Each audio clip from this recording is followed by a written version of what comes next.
Donnez l'abscisse de ces points sous la forme d'une fraction. Pour la question 1. Donc, la première chose à faire, c'est de regarder une unité. Donc, une unité, la plupart du temps, on va regarder entre 0 et 1.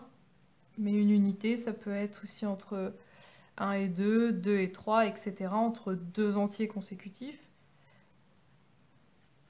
On regarde en combien de parts est partagée l'unité. Ça nous donnera le dénominateur des fractions en question.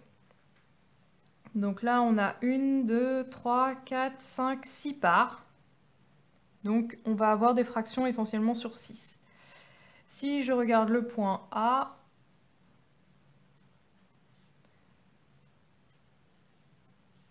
je suis à 1, 2, 3, 4, 5. Donc je vais avoir la fraction 5 sixièmes.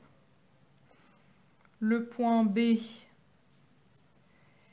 là j'ai déjà 6 parts. 7, 8, 9. 9 sixièmes. C'est toujours sur 6. Hein. Mon unité, elle est coupée en 6. Je ne peux pas changer grand chose. J'aurai forcément ma fraction sur 6.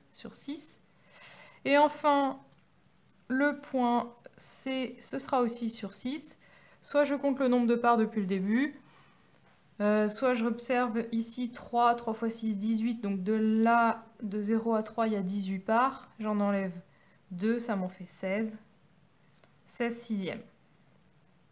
La question 2, on doit placer D 11 sixièmes, E 7 demi et F 3 quarts. Alors pour placer D 11 sixièmes, elle est sur 6, ça tombe bien. J'ai plein de choses sur 6. Mon unité est partagée en 6. J'ai juste en fait à compter 11 parts depuis le début. Ou alors je sais qu'ici, 2 fois 6, 12, il y a 12 parts. Donc 11 sixièmes sera là. Ensuite, je dois placer 7 demi. Mon unité est partagée en 6. Pour pouvoir placer 7 demi, il faut que mon unité soit partagée en 2. Donc je vais prendre en fait la moitié des parts, je vais les regrouper et je vais en faire des parts roses. Mes parts bleues, ce sont des sixièmes, mes parts roses, ce seront des demi. Là, j'ai mon unité qui est partagée en 2, 1 et 2 parts roses. Donc je compte des demi maintenant, et il m'en faut 7. 1, 2, 3, 4, 5, 6, 7.